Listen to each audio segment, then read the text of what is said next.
وق أمر الله وفرجه الله صلى الله عليه وآله وسلم صلاة وسلاما عليك يا سيدي يا رسول الله. آج خوشگوار زندگی پروگرام میں درس قرآن پاک کا آغاز سورہ سبا کی آیت نمبر 31 سے ہے. یہ سورہ سبا کا چوتھا رکوع ہے اور 22ویں پارے کا 10واں رکوع. اللہ تعالیٰ مجھے درست صحیح اور حق بیان کرنے کی توفیق عطا فرمائے. آپ کو اور مجھے حق سن کر اسے قبول کرنے اور شریعت پر ہم سب کو عمل کرنے کی توفیق عطا فرمائے. درس شروع کرنے سے پہلے ایک حدیث پاک سماعت فرمائیے. گزشتہ درس میں آپ نے یہ آیت کریمہ سماعت کی تھی وَمَا أَرْسَلْنَاكَ إِلَّا كَافَّةً لِلنَّاسِ، اور اے محبوب ہم نے آپ کو سارے انسانوں کے لیے رسول بنا کر بھیجا. تو اس کے تحت تفسیر خزائن العرفان میں لکھا ہے، بخاری و مسلم کی حدیث ہے، سید عالم علیہ السلام فرماتے ہیں کہ مجھے 5 چیزیں ایسی عطا فرمائی گئیں جو مجھ سے پہلے کسی نبی کو نہ دی گئیں.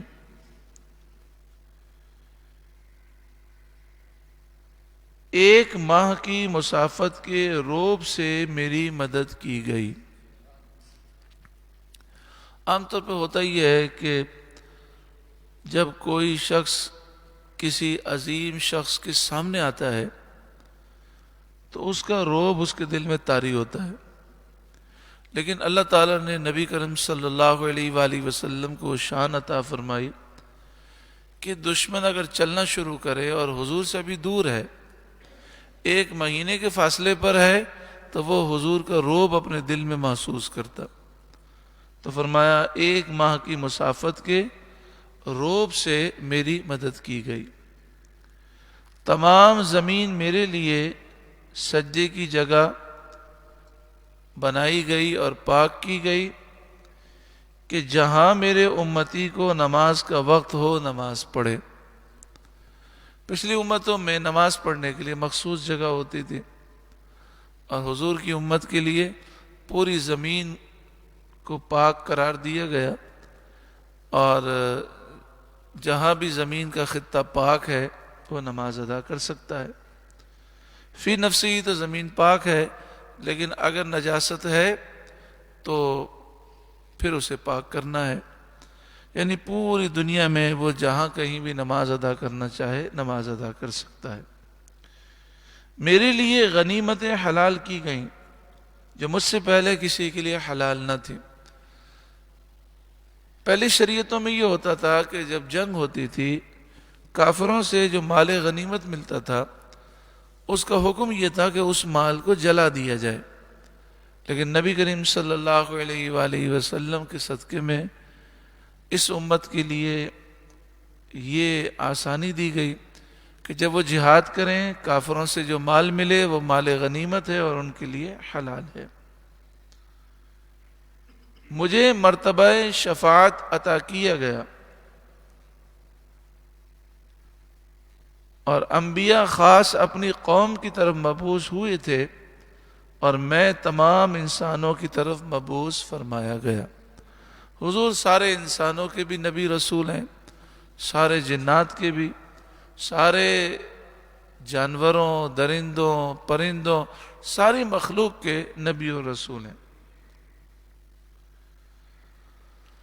اللہ تعالی ہمیں آقا دو جہاں صلی اللہ علیہ وآلہ وسلم کی فرمانبرداری کی توفیق عطا فرمائے کہ ہم بڑے خوش نصیب ہیں کہ بن مانگے اللہ تعالیٰ نے ہمیں اسلام کی دولت دی اور محبوب کریم صلی اللہ علیہ وسلم کا امتی بنایا. آئیے ہم درس کا آغاز کرتے ہیں. وقال الذین کفروا، اور کافر بولے، لن نؤمن بہذا القرآن، ہم ہرگز اس قرآن پر ایمان نہ لائیں گے، ولا بالذی بین یدی، اور نہ ان کتابوں پر جو اس سے پہلے تھیں، نہ توریت انجیل زبور پر ایمان لائیں گے، نہ قرآن پر ایمان لائیں گے، نہ دیگر صحیفوں پر ایمان لائیں گے۔ یہ بات کافروں نے کہی۔ یہ بات انہوں نے کیوں کہی؟ یہ ظاہر کرنے کے لیے کہ مسلمان ہمارے ایمان کی امید نہ رکھیں، یعنی یہ غرور اور تکبر کا انداز۔ وَلَوْ تَرَىٰ إِذِ الظَّالِمُونَ مَوْقُوفُونَ عِندَ رَبِّهِمْ، اور کسی طرح تو دیکھے جب ظالم اپنے رب کے پاس کھڑے کیے جائیں گے، یعنی وہ وقت کیسا ہوگا جب یہ کافر اللہ کے حضور کھڑے ہوں گے، کانپ رکھے ہوں گے، شرمندہ ہوں گے، ذلیل اور رسوا ہوں گے۔ یرجع بعضهم الى بعض القول، ان میں ایک دوسرے پر بات ڈالے گا۔ جب کام بگڑ جاتا ہے، نقصان ہو جاتا ہے، تو لوگ ایک دوسرے پر الزام ڈال دیتے ہیں۔ تو کافر جب دیکھیں گے کہ ہم تباہ ہو گئے، تو پھر وہ ایک دوسرے پر الزام لگائیں گے، تو نے مجھے تباہ کیا، وہ کہے گا تو نے مجھے تباہ کیا۔ ہر دور میں کافروں کے دو طبقے ہیں، ایک مالدار طبقہ ہے، سردار ہے، عہدیدار ہے، منصب والا ہے، اور ایک غریب طبقہ ہے جو ان سرداروں کا غلام ہے، ملازم ہے، نوکر ہے۔ تو دو طبقے ہیں۔ تو یہاں پہ فرمایا یقول الذین استضعفوا للذین استکبروا، وہ لوگ کہیں گے جو کمزور تھے ان لوگوں سے کہیں گے جو طاقتور تھے، یعنی غریب لوگ وہ اپنے سرداروں سے کہیں گے، مالداروں سے کہیں گے، اپنے لیڈروں سے کہیں گے، ہم نے تمہاری پیروی کی، تمہاری باتوں میں آ کر ہم تباہ ہو گئے، لولا انتم لکننا مؤمنین، اگر تم نہ ہوتے تو ہم ضرور مومن ہوتے، تمہاری وجہ سے ہم مومن نہ ہوئے، ہماری تباہی کے تم ذمہ دار ہو۔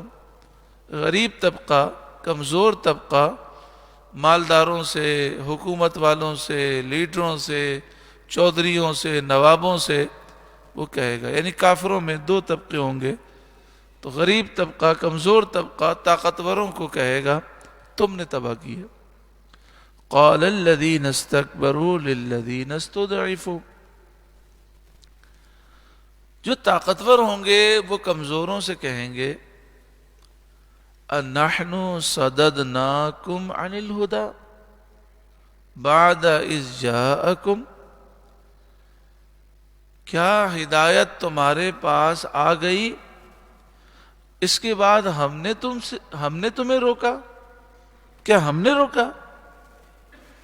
تم تو پہلے سے کافر تھے، ایسا تو نہیں تھا کہ تم مومن تھے اور ہمارے کہنے پر تم کافر ہوئے ہو۔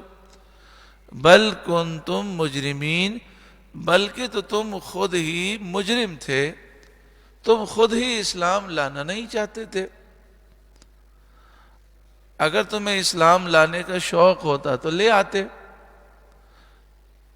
ہمارے زمانے میں کتنے کافر تھے جو ہمارے بہکانے کے باوجود بھی مسلمان ہو گئے۔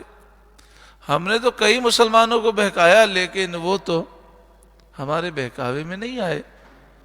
تو تم خود مجرم تھے، تم خود اسلام لانا نہیں چاہتے تھے، اب الزام ہم پہ لگا رہے ہو.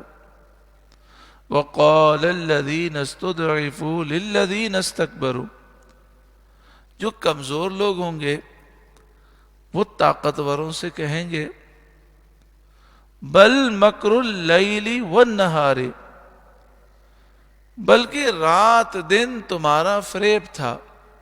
وہ کہیں گے تم لوگوں نے رات دن ہمیں گمراہ کرنے کی کوشش کی، وسوسے ڈالے، رات دن مکر و فریب کرتے رہے، تمہاری باتوں میں پھر ہم آ گئے اور ہم نے اسلام قبول نہیں کیا، تو ہماری تباہی کے تم ذمہ دار ہو.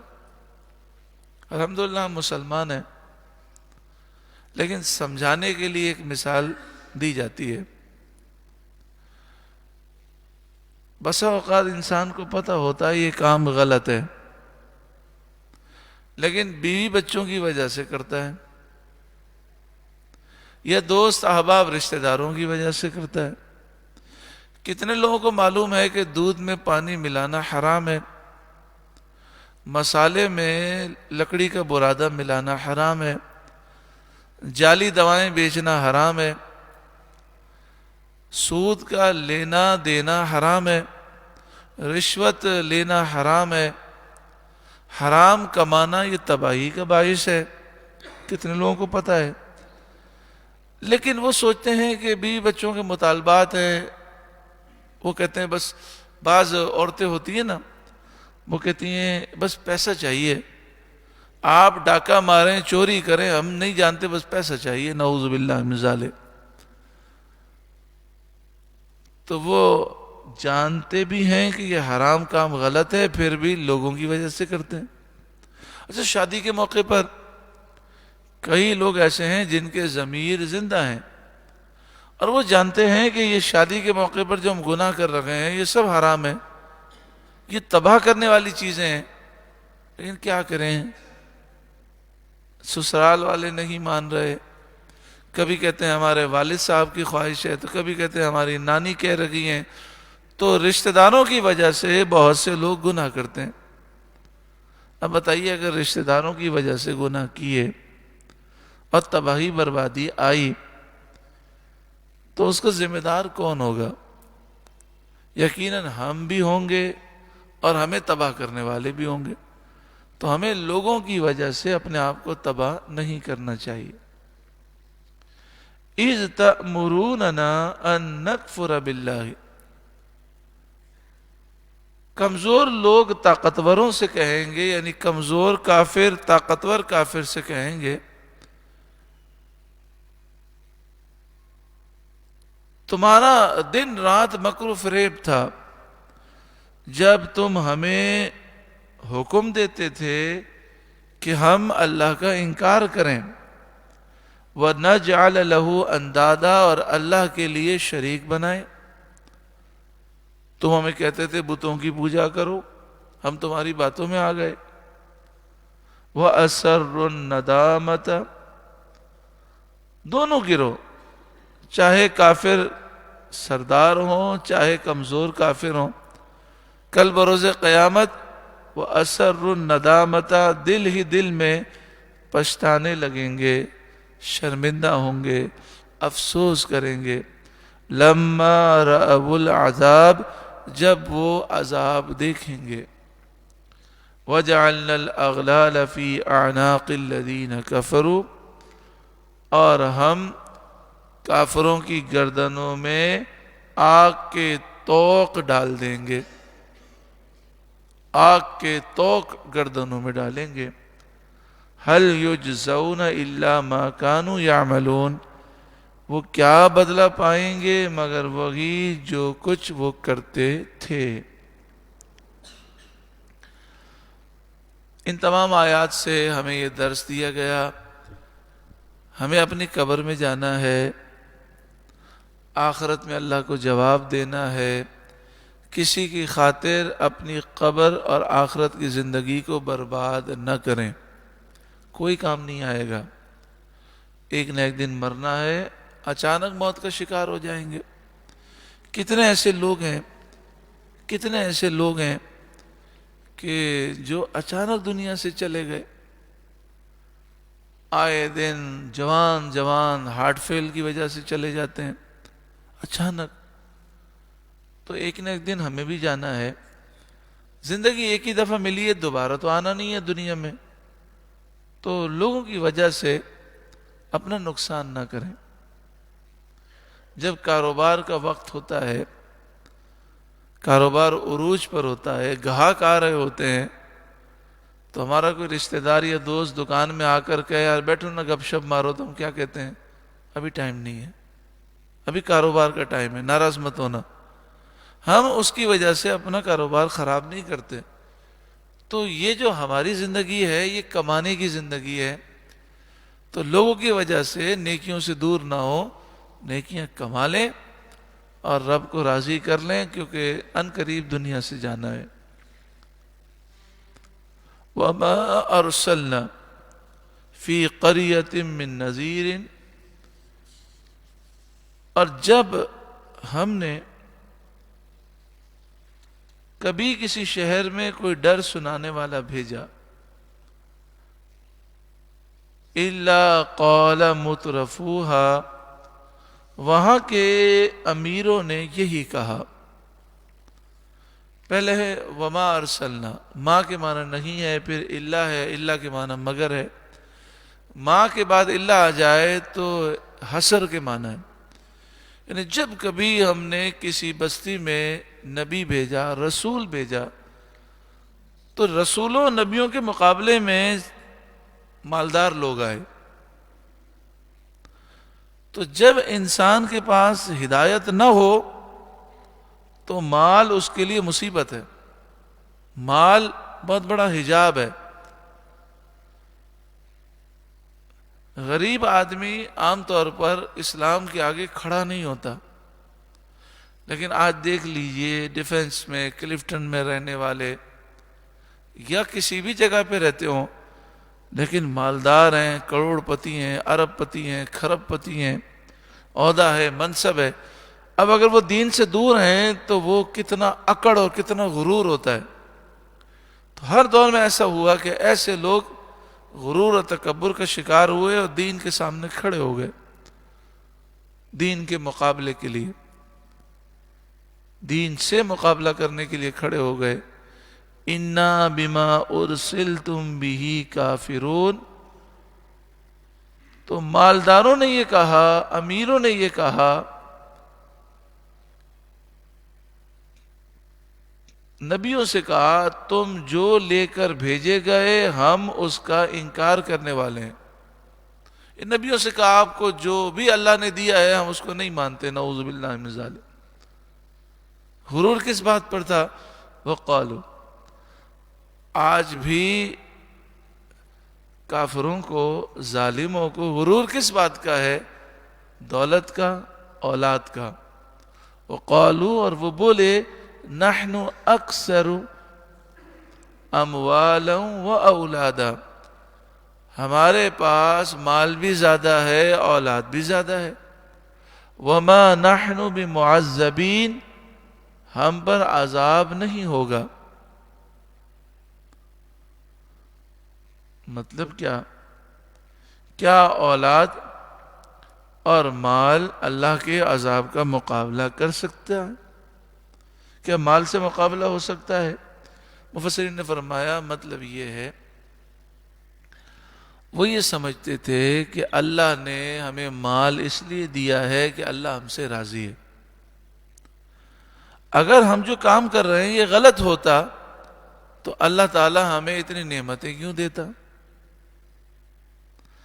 یہ چیز بعض مسلمانوں کے دل میں بھی ہے.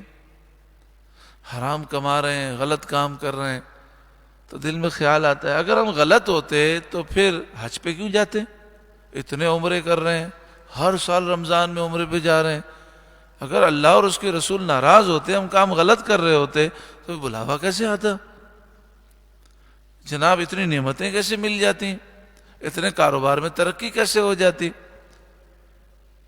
تو انہیں سوچنا چاہیے کہ یہ تو اللہ کا کرم ہے کہ اللہ نے اتنی نعمتیں دی. تو انہیں تو زیادہ فرمانبرداری کرنی چاہیے، زیادہ شکر ماننا چاہیے۔ جو نعمت کے باوجود بھی نافرمانی کرے تو بڑا ناشکر ہے۔ تو انہوں نے خیال کیا کہ اللہ نے ہمیں دنیا میں مال اور اولاد اس لیے دیے کہ اللہ ہم سے راضی ہے۔ تو آگے فرمایا جا رہا ہے کہ اس معاملے پر تم آخرت کو قیاس نہ کرو۔ آخرت میں نعمتیں صرف اسے ملیں گی جس سے اللہ راضی ہے، اور دنیا میں نعمتیں اسے بھی مل جاتی ہیں جس سے اللہ ناراض ہوتا ہے۔ تو ایسا ہوتا ہے دنیا میں۔ تو دنیا میں نعمت کا مل جانا اس بات کی دلیل نہیں کہ اللہ راضی ہے، اور غریب ہونا اس بات کی دلیل نہیں کہ اللہ ناراض ہے۔ تو غریبی، امیری، مالداری، تنگی اللہ کی طرف سے امتحان ہے۔ کسی کو غربت سے آزمایا گیا، کسی کو مال دے کر آزمایا گیا۔ تو یہ نہیں کہ دنیا میں جتنے غریب ہیں اللہ ان سے ناراض ہے، اور دنیا میں جتنے امیر اللہ ان سے راضی ہے، ایسی کوئی بات نہیں ہے۔ یہ اللہ تعالیٰ کی مشیت ہے، اللہ تعالیٰ کی طرف سے امتحان ہے۔ کبھی کبھی بڑے نیک، صالح، پرہیزگار لوگ ہوتے ہیں لیکن غریب ہوتے ہیں، اور کبھی کبھی فاسق، بلکہ کبھی کیا، ہم تو اکثر دیکھتے ہیں کہ فاسق و فاجر، کافر، ظالم، قادیانی، شیعہ، دیوبندی، وہابی، بد عقیدہ، بد مذہب، گستاخ رسول، اتنی گستاخیاں کرنے والے ہوتے ہیں، نہیں کروڑ پتی ہوتے ہیں۔ تو یہ کوئی دلیل تھوڑی ہے کہ اللہ راضی ہے، بلکہ حقیقت یہ ہے کہ جو گستاخ ہے، بے ادب ہے، اس کے لیے مال اللہ کا عذاب ہے۔ آپ کہیں گے وہ کیسے؟ تو فرمایا وہ ایسے کہ جو آدمی دھوپ میں کھڑا ہو، اس کو دھوپ میں کھڑے ہونے کی سزا دی جا سکتی ہے۔ اس کو سزا دینے کا طریقہ یہ ہے کہ پہلے آپ اس کو اے سی میں بٹھا دیں، خوب ٹھنڈے کمرے میں، اس کو اے سی کا عادی بنا دیں۔ اب آپ اس کو سخت دھوپ میں کھڑا کریں تو اسے تکلیف کا احساس زیادہ ہوگا۔ تو جن سے اللہ ناراض ہوتا ہے انہیں بہت راحتیں دی جاتی ہیں، اور وہ راحتوں کے عادی ہو جاتے ہیں، پھر اللہ کا عذاب آتا ہے تو انہیں عذاب زیادہ محسوس ہوتا ہے۔ اسی لیے دیکھیں کہ ایک غریب آدمی ہے جس کے پاس سونے کے لیے، رہنے کے لیے جگہ نہیں، فٹ پاتھ پر سوتا ہے، 2 دن 4 دن گزر جاتے ہیں، کھانے کے لیے نہیں ملتا، پھٹے پرانے کپڑے ہیں۔ اس کو اٹھا کر آپ جیل لے جائیں تو خوش ہو جائے گا کہ جیل میں چھت بھی مل گئی، وہاں رضائی بھی مل جائے گی، کمبل بھی مل جائے گا، 2 وقت کی روٹی بھی مل جائے گی، اور اسے جیل میں کپڑے بھی مل جائیں گے۔ تو اس کے لیے جیل جو ہے وہ راحت کا سامان ہے۔ لیکن یہ جو ہمارے حکمراں ہیں، یہ بیوروکریٹس ہیں، یہ جو ہمارے کروڑ پتی، ارب پتی ہیں، ان کو اگر کوئی جیل میں ڈال دے، اور چاہے جیل میں اے سی لگا ہو، پھر بھی یہ جیل میں مر جائیں گے، ان سے برداشت نہیں ہوتا، کیونکہ راحت کے بعد تکلیف برداشت نہیں ہوتی۔ تو یاد رکھیں کہ جو بندہ اللہ کا نافرمان ہے اس کے لیے بسا اوقات نعمتیں اللہ کا عذاب ہیں۔ حضرت عبداللہ بن عباس رضی اللہ تعالیٰ عنہما فرماتے ہیں کہ اگر گناہوں کے باوجود نعمتوں میں اضافہ ہو رہا ہے تو ڈر جانا چاہیے، کہیں ایسا تو نہیں کہ اللہ کا عذاب آنے والا ہو۔ قل، اے محبوب آپ فرمائیے، ان ربی یبسط الرزق لمن یشاء ویقدر، بے شک میرا رب رزق وسیع کرتا ہے جس کے لیے چاہے، اور تنگی فرماتا ہے جس کے لیے چاہے۔ تو رزق کی زیادہ فراوانی یا تنگی یہ اللہ کی ناراضگی یا خوشی کی دلیل نہیں ہے۔ اللہ خوش ہے اس سے جو اللہ کا فرما بردار ہے۔ وَلَكِنَّ أَكْثَرَ النَّاسِ لَا يَعْلَمُونَ، لیکن بہت لوگ نہیں جانتے، بہت لوگ نہیں جانتے۔ یعنی اکثر لوگ ان باتوں کو سمجھتے نہیں ہیں۔ اس آیت کریمہ کی تفسیر میں لکھا ہے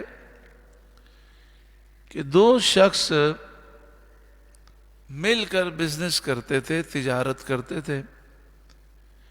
ان میں سے ایک ملک شام کو گیا اور ایک مکہ مکرمہ میں رہتا تھا۔ جب نبی کریم صلی اللہ علیہ وآلہ وسلم نے نبوت کا اعلان فرمایا تو جو ملک شام میں تھا اسے خبر پہنچی کہ مکے میں نبی آخر الزماں تشریف لائے ہیں، یعنی انہوں نے نبوت کا اعلان فرمایا ہے۔ حضور کی ولادت تو مکے میں ہی ہوئی، لیکن حضور نے اعلان فرمایا 40 سال کی عمر میں، تو نبی آخر الزماں نے نبوت کا اعلان فرمایا ہے۔ یہ خبر شام میں جو شخص تھا اس کو پہنچی، تو اس نے اپنے دوست کو جو مکہ مکرمہ میں تھا خط لکھا اور اس سے کہا کہ مجھے نبی اکرم صلی اللہ علیہ وآلہ وسلم کی پوری زندگی کے بارے میں اور ان کے کردار کے بارے میں، وہ جو اسلام کی دعوت دے رہے ہیں اس دعوت کی تفصیل کے بارے میں مجھے بتاؤ وہ کیا ہے۔ تو اس نے جواب میں لکھا کہ محمد مصطفیٰ صلی اللہ علیہ وسلم نے اپنی نبوت کا اعلان تو کر لیا ہے، مگر چھوٹے درجے کے حقیر غریب لوگوں کے علاوہ کسی نے اسلام قبول نہیں کیا۔ جو غریب لوگ ہیں، حقیر لوگ ہیں، چھوٹے لوگ ہیں، انہوں نے اسلام قبول کیا۔ اب یہ سوچ غلط ہے کہ غریب کو حقیر سمجھنا، یہ کافرانہ سوچ ہے۔ نہ غریب حقیر ہے، نہ مالدار حقیر ہے۔ حقیر وہ ہے جو اللہ کا نافرمان ہے، اور عزت والا وہ ہے جو اللہ کا فرما بردار ہے، چاہے غریب ہو چاہے امیر ہو۔ جب یہ خط اس کے پاس پہنچا تو وہ اپنا تجارتی کام چھوڑ کر شام سے مکے آ گیا۔ آتے ہی اپنے دوست سے کہنے لگا کہ مجھے سید عالم محمد مصطفیٰ صلی اللہ علیہ وسلم کا پتہ بتاؤ۔ پھر وہ پتہ معلوم کر کے نبی کریم صلی اللہ علیہ وسلم کی خدمت میں حاضر ہوا اور عرض کیا کہ آپ دنیا کو کیا دعوت دیتے ہیں اور آپ ہم سے کیا چاہتے ہیں؟ نبی کریم صلی اللہ علیہ وآلہ وسلم نے فرمایا بت پرستی چھوڑ کر ایک اللہ تعالیٰ کی عبادت کرنا، یہ اسلام کی دعوت ہے، اور آپ نے دیگر اسلام کے احکامات بتائے۔ یہ باتیں اس کے دل میں اثر کر گئیں۔ وہ شخص پچھلی کتابوں کا عالم بھی تھا، توریت زبور کو بھی جانتا تھا، انجیل کو بھی جانتا تھا۔ کہنے لگا میں گواہی دیتا ہوں کہ آپ بے شک اللہ تعالیٰ کے رسول ہیں۔ اس نے کیا کہا؟ میں گواہی دیتا ہوں کہ آپ بے شک اللہ کے رسول ہیں۔ تو نبی کریم صلی اللہ علیہ وسلم نے فرمایا تم نے یہ کیسے جانا؟ یعنی حضور سے انہوں نے معجزہ طلب نہیں کیا، تو آپ نے فرمایا تم نے تو ابھی معجزہ بھی نہیں دیکھا، تم نے کیسے جان لیا کہ میں اللہ کا نبی اور رسول ہوں؟ اس نے کہا کہ جب کبھی کوئی نبی بھیجا گیا تو پہلے چھوٹے درجے کے غریب لوگ ہی اس کے تابع ہوئے۔ نبیوں کی دعوت کو پہلے غریبوں نے ہی قبول کیا۔ یہ سنت الہیہ ہمیشہ ہی جاری رہی۔ اس پر یہ آیت کریمہ نازل ہوئی۔ پھر نبی کریم صلی اللہ علیہ وآلہ وسلم کی وہ حدیث ذہن میں رکھیں کہ آپ نے فرمایا جب اسلام کی دعوت دی گئی تو سب سے پہلے غریب اسلام میں آئے۔ آپ نے فرمایا جب قیامت کا قرب ہوگا تو غریبوں میں ہی اسلام باقی رہے گا۔ کیا فرمایا؟ پھر اسلام کس میں باقی رہ جائے گا؟ غریبوں میں۔ اسلام کے لیے جان دینے والے غریب ہی ہوں گے، حضور کی ناموس پر پہرا دینے والے غریب ہی ہوں گے۔ تو اب آپ دیکھ رہے ہیں کہ اکثر جو حضور کے عشاق ہیں، حضور سے محبت کرنے والے ہیں، ان کی اکثریت غریبوں کی ہے، کمزوروں کی ہے۔ تو یہ حضور نے پہلے ہی خبر دی کہ اسلام کی ابتدا میں غریبوں نے اسلام قبول کیا، اسلام ابتدا میں غریبوں میں تھا، پھر فتح مکہ کے بعد مالدار لوگ بھی ایمان لائے، سردار بھی ایمان لائے، لیکن ابتدا کے اندر اسلام غریبوں میں تھا۔ آپ نے فرمایا قرب قیامت میں دوبارہ اسلام غریبوں میں رہ جائے گا۔ اللہ تعالی ہمیں ہمیشہ اسلام پر ثابت قدمی کی توفیق نصیب فرمائے۔ درود پاک پڑھی، اللہم صلی علی سیدنا و مولانا محمد ابن عبد اللہ ما ضاق امر الا وفرجہ اللہ صلی اللہ علیہ وآلہ وسلم۔ سورہ سبا کا 5واں رکوع اور 22ویں پارے کا 11واں رکوع، جس آیت کریمہ سے آغاز ہے وہ سورہ سبا کی آیت نمبر 37 ہے۔ گزشتہ آیات میں اس بات کا ذکر تھا کہ کفار یہ سمجھتے تھے کہ اللہ نے ہمیں اولاد اس لیے دی ہے، مال اس لیے دیا ہے کہ اللہ ہم سے خوش ہے، تو جس کے بعد مال زیادہ ہے وہ اللہ کا زیادہ قرب رکھتا ہے۔ تو اللہ تعالیٰ نے اس آیت کریمہ میں فرمایا مال اور اولاد قرب الہی کا سبب نہیں ہے، یعنی جتنا مال زیادہ ہوگا اتنے اللہ کے قریب ہوں گے، ایسی کوئی بات نہیں ہے۔ وَمَا أَمْوَالُكُمْ وَلَا أَوْلَادُكُمْ بِالَّتِي تُقَرِّبُكُمْ عِنْدَنَا زُلْفَى، اور تمہارے مال اور تمہاری اولاد اس قابل نہیں کہ تمہیں ہمارے قریب تک پہنچائیں۔ إِلَّا مَنْ آمَنَ وَعَمِلَ صَالِحًا، مگر وہ جو ایمان لائے اور اچھے کام کرے۔ ایمان لانے والا، اچھے کام کرنے والا، غریب ہو امیر ہو، اسے اللہ کا قرب مل جائے گا۔ ہاں یہ ضرور ہے کہ جب مومن اچھے کام کرتا ہے تو وہ مال کو اللہ کی راہ میں خرچ کرتا ہے، تو اس وقت یہ مال اللہ کے قرب کا ذریعہ بن جاتا ہے۔ مومن جب اچھے کام کرتا ہے تو اپنی اولاد کی اچھی تربیت کرتا ہے، اس کے جانے کے بعد اس کی اولاد اس کے لیے دعا کرتی ہے، نیک اعمال کرتی ہے، دین پر چلتی ہے، اس کے لیے ثواب جاریہ ہو جاتا ہے۔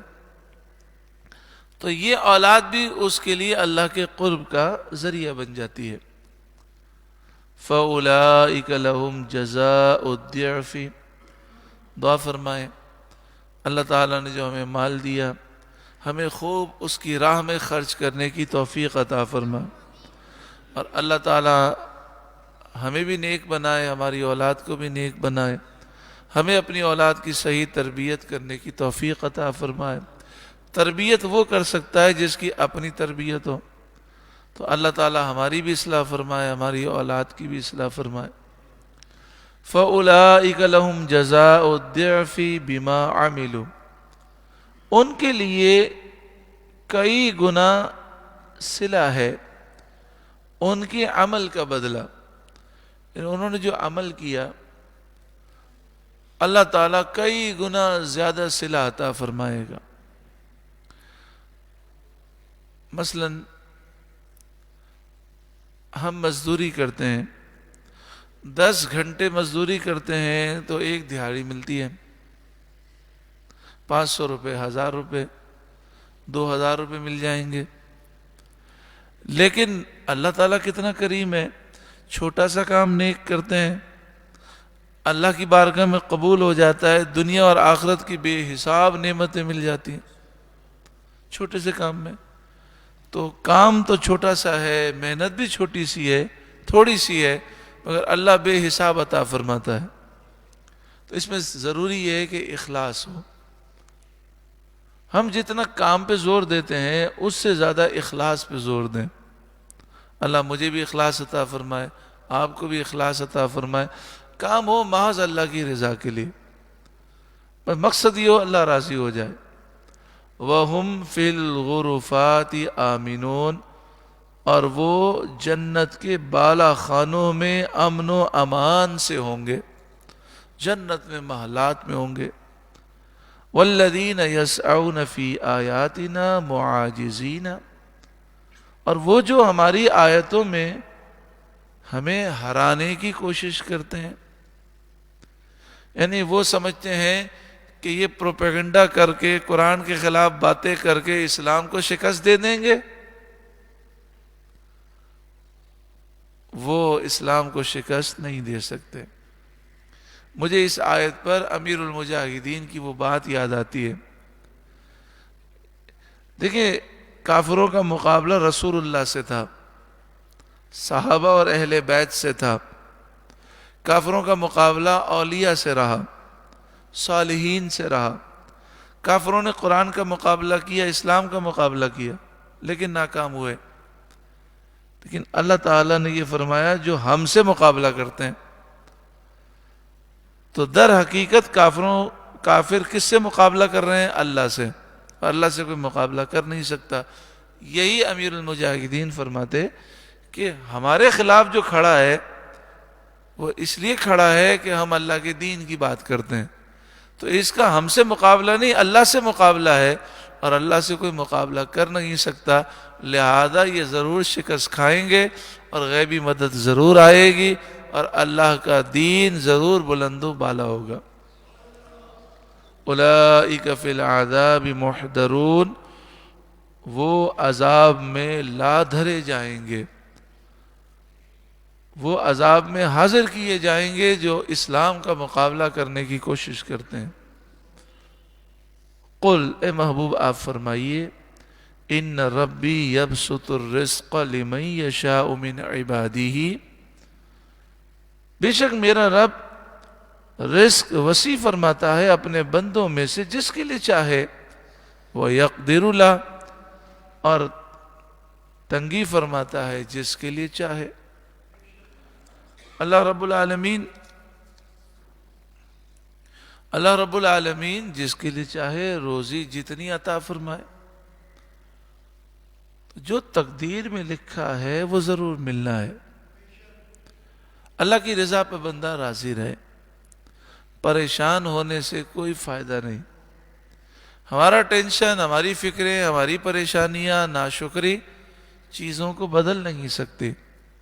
ہاں اللہ کی رحمت ہماری پریشانیوں کو دور کر سکتی ہے، تو صبر کریں گے انشاءاللہ درجات ملیں گے۔ جتنی تکلیف زیادہ ہوتی ہے اتنا ہی درجہ بلند ہوتا ہے۔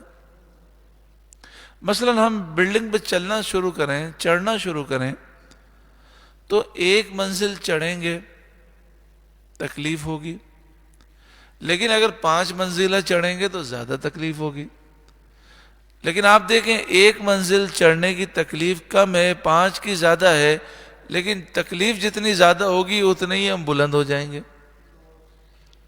بزرگان دین فرمایا کرتے کہ تم جتنا راحتوں سے خوش ہوتے ہو، ہم تکلیفوں پر اس سے زیادہ خوش ہوتے ہیں۔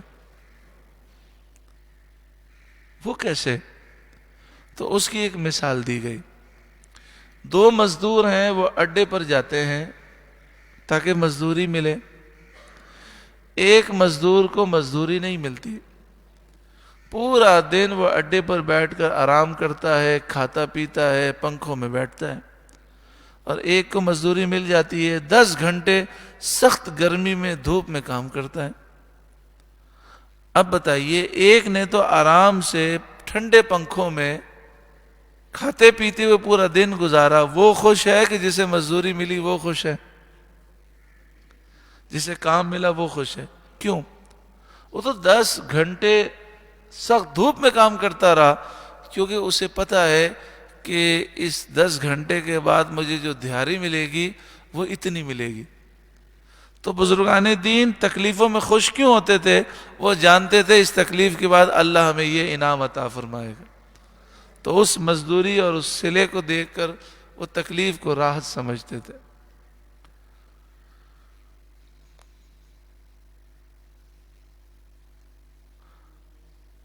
آگے ارشاد فرمایا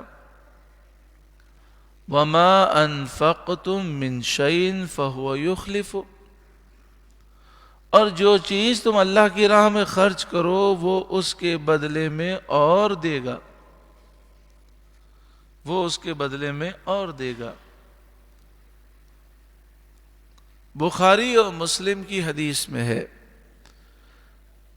اللہ تعالیٰ فرماتا ہے خرچ کرو تم پر خرچ کیا جائے گا۔ مال روکنے سے آنا بھی بند ہو جاتا ہے۔ میرے استاد محترم امیر المجاہدین بہت سخی تھے، تو کوئی بھی اگر کوئی شخص آ کر تحفہ دیتا، مثلا ڈائری دی ہے، پین دی ہے، کوئی چیز دی ہے، تو آپ کیا کرتے؟ فوراً اس کی پیکنگ کھول دیتے، اور ڈائری ہوتی تو اس میں کچھ لکھ لیتے۔ تو آپ سے کہا جاتا کہ آپ کو جب ضرورت نہیں ہے تو کھولتے کیوں ہیں پیکنگ؟ پیکنگ میں چیز رہے کتنا اچھا ہے۔ آپ نے فرمایا استعمال کرو گے اللہ اور دے گا۔ تو اکثر یہ ہوتا کہ آپ اس کو کھول دیتے، اور اگر اپنی ضرورت ہوتی تو خود استعمال کرتے، ورنہ اپنے پاس رکھتے، جو آتا اسے دے دیتے، کیونکہ اللہ نے فرمایا خرچ کرو تم پر خرچ کیا جائے گا۔ نبی کریم صلی اللہ علیہ وآلہ وسلم نے کسی کو دیکھا کہ وہ خاتون گن کر دے رہی ہیں اللہ کی راہ میں، تو حضور نے فرمایا بغیر گنے دو، اللہ تمہیں بے حساب عطا فرمائے گا۔ تو اس لیے زکوٰۃ ہے، صدقہ فطر ہے، صدقہ واجبہ ہے، قربانی ہے، یہ تو ہم کرتے ہیں۔ اس کے علاوہ بھی خصوصاً ماں باپ کی خدمت یہ بہت بڑی سعادت ہے۔ اگر اللہ تعالیٰ نے یہ نعمت ہمیں دی ہے، ماں باپ حیات ہیں، تو ان پہ خرچ کر کے دیکھیں، ان کی خدمت کر کے دیکھیں، دنیا اور آخرت میں اس کا بے حساب صلہ نصیب ہوگا۔ اسی طرح بیوی بچوں کی ضروریات ہیں، وہ تو ہم پوری کرتے ہی ہیں۔ عام طور پر لوگ بیوی بچوں کی ضروریات تو پوری کر لیتے ہیں، لیکن وہ ماں باپ کی ضروریات میں کٹوتی کرتے ہیں۔ مثلا مہنگائی ہو گئی، اسکول کی فیسیں بڑھ گئیں، وین کی فیسیں بڑھ گئیں، بجلی کا بل بڑھ گیا، تو وہ اپنے اخراجات میں سے تو کوئی کٹوتی نہیں کرتے، ماں باپ کو کہتے ہیں اب اتنے دیتا تھا اب آدھے دوں گا، مہنگائی بہت ہو گئی۔ حالانکہ ایسا نہیں ہونا چاہیے، اور کوشش یہ ہونی چاہیے کہ ان کے مانگنے سے پہلے ان کی ضروریات پوری کی جائیں۔ اس میں ہم کوئی احسان نہیں کر رہے۔ نبی کریم صلی اللہ علیہ وآلہ وسلم نے فرمایا انت و مالک لابیک، ایک جوان سے فرمایا تو بھی اپنے باپ کا ہے اور تیرا مال بھی تیرے باپ کا ہے۔ تو ہم نے کیا کیا؟ جن کا مال تھا انہی کو پیش کر دیا، کوئی احسان نہیں کیا، ہاں اپنی ذات پر احسان کیا کہ دنیا بھی سنور جائے گی اور آخرت بھی سنور جائے گی۔ وما انفقتم من شیء فهو یخلف، لیکن لوگ سمجھتے نہیں ہیں۔ لوگ سمجھتے ہیں کہ یہ جو مسجد کے باہر یہ فقیرنیاں بیٹھی ہیں، یہ فقیر بیٹھے ہیں، ان کو دینے سے ہی ثواب ملے گا۔ مسجد کی پیٹی میں نہیں ڈالیں گے، مدرسے کے چندے میں نہیں دیں گے، مطلب دیں گے مدرسے کے چندے میں بھی دیں گے مسجد، لیکن وہ جو ذہن میں ہے نا کہ صدقہ بلاؤں کو ٹالتا ہے، تو وہ 50 روپے 100 روپے 500 روپے جو روز نکالتے ہیں، یہ سگنل پر جو فقیر کھڑا ہے اس کو ہی دیں گے، یا جو مسجد کے باہر فقیرنیاں بیٹھی ہیں انہیں دیں گے۔ حالانکہ ان میں سے کئی ایسے ہیں جو کروڑ پتی ہیں یا لکھ پتی ہیں،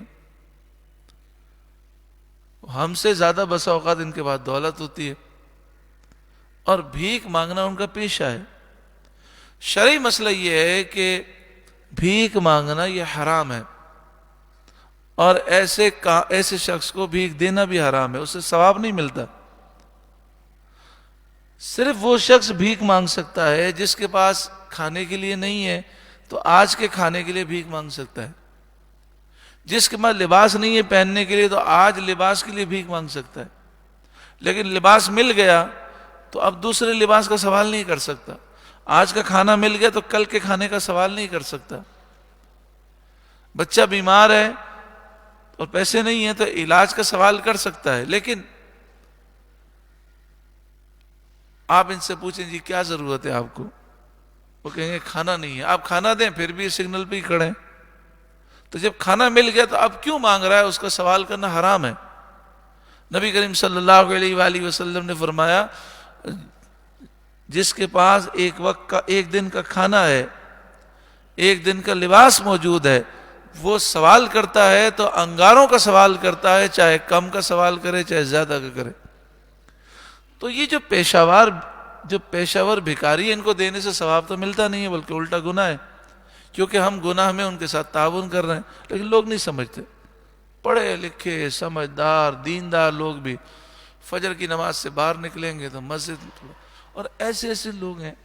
دیکھیں آپ غور کیجئے گا، کئی مسجدیں ایسی ہیں کہ فقیر بیٹھے ہوتے ہیں تو وقت نماز کا شروع ہونے سے پہلے بیٹھے ہوتے ہیں، اور وقت ختم ہو جاتا ہے بیٹھے رہتے ہیں، نماز نہیں پڑھتے. سب کو معلوم ہے. یعنی مسجد کے باہر بیٹھے نماز ایک نہیں پڑھتے. بعض مسجدیں ایسی ہیں کہ فجر کا وقت شروع ہونے سے پہلے فقیر نہیں آ کر بیٹھ جاتی ہیں، اور فجر کا ٹائم ختم ہو جاتا بیٹھی رہتی ہیں، سارے بیٹھے رہتے ہیں، فقیر بھی بیٹھے رہتے ہیں.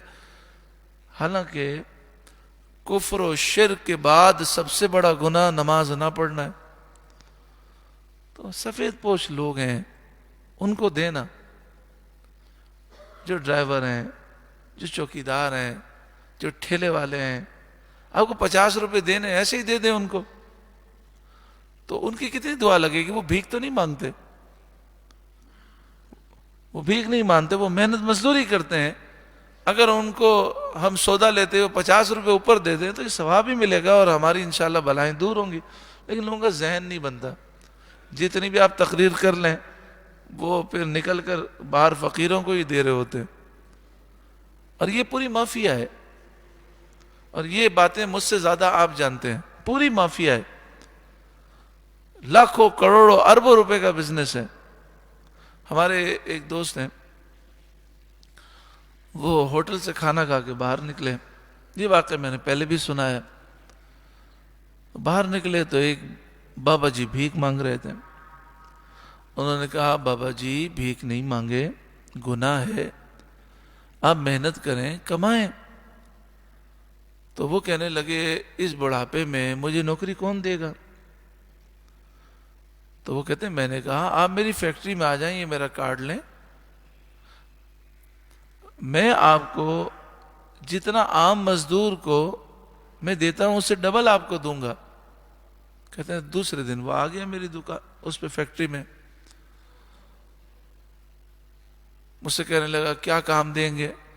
میں نے کہا دیکھیں یہ کام ہے، جو کام آپ کو آسان لگے. تو اس نے کہا یہ کام میرے لیے آسان ہے. کہتے ہیں ایک دن گزرا تو مجھ سے کہنے لگا مجھ سے کام نہیں ہوتا، کیونکہ مفت کھانے کی عادت پڑ جائے تو کام کہاں سے ہوگا. تو میں نے کہا بابا جی آپ کوئی کام نہیں کریں، جتنی دیر آپ بھیک مانگتے ہیں نا اتنی دیر میری فیکٹری میں آ کر بیٹھ جائیں، میں آپ کو عام مزدور سے ڈبل تنخواہ دے دوں گا. کہتے ہیں دوسرے دن آیا، اور پھر دوسرے دن آ کے کہتا ہے مجھے پیسوں کی ضرورت ہے، اتنے پیسے دے دیں پھر میری کٹوتی کر لیجئے گا. میں نے رحم کھا کے اس کو دیا، پھر تیسرے دن غائب. کہتے ہیں آ ہی نہیں رہا. کہتے ہیں مجھے ملا بھی نہیں. کچھ عرصے کے بعد کہتے ہیں میں ایک ہوٹل میں کھانا کھانے گیا تو باہر نکلا تو وہی آدمی بھیک مانگ رہا تھا. تو میں نے کہا بابا جی آپ آئے نہیں، آپ نے کام چھوڑ دیا اور میرے پیسے لے کر بھی چلے گئے، وہ واپس بھی نہیں کیے، کام بھی پورا نہیں کیا، تو آپ پھر بھیک مانگنے لگے. تو کہنے لگے، اس نے غصے میں کہا تو مجھے دیتا کیا تھا؟ تو پورے مہینے میں جو تنخواہ دیتا ہے وہ 1 گھنٹے میں یہاں کما لیتا ہوں، صرف 1 گھنٹے میں. تو یہاں کھڑے کھڑے 1 گھنٹے میں اتنا کما لیتا ہوں، تو مجھے 1 مہینہ تیرے یہاں نوکری کرنے کی ضرورت کیا ہے؟ اب بتائیے جب ہم لوگ یہ سلوک کریں گے تو ملک میں بھکاریوں کی تعداد بڑھ جائے گی.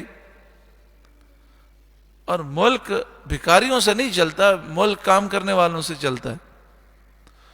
تو لوگوں کو روزگار کی طرف لگائیں اور کمانے والوں کی حوصلہ افزائی کریں۔ اب بیچارے جو سیکورٹی گارڈ ہوتے ہیں ان کی تنخواہ کتنی ہوتی ہے؟ ایک گارڈ سے میں نے پوچھا تو اس نے کہا 15,000 روپے۔ اب کتنی بڑی جہالت ہے، کتنی بڑی ہماری جہالت ہے کہ جس گارڈ پر آپ کے کروڑوں روپے کا انحصار ہے، اگر گارڈ ڈاکوؤں سے مل گیا تو آپ کے سارے پیسے لٹ جائیں گے۔ اس آپ نے گارڈ کو صرف 15,000 روپے مہینہ دینا ہے۔ 15,000 مہینے میں آپ تو چلا کے دکھائیں، کوئی بھی نہیں چلا سکتا پورا مہینہ۔ کرائے کا مکان بھی ہے، 6 بچے بھی ہیں، اسکول بھی جا رہے ہیں، کیسے چلاتے ہیں؟ واللہ عالم بالصواب۔ نبی کریم صلی اللہ علیہ وآلہ وسلم نے فرمایا جیسا خود کھاتے ہو ایسا اپنے غلاموں کو کھلاؤ۔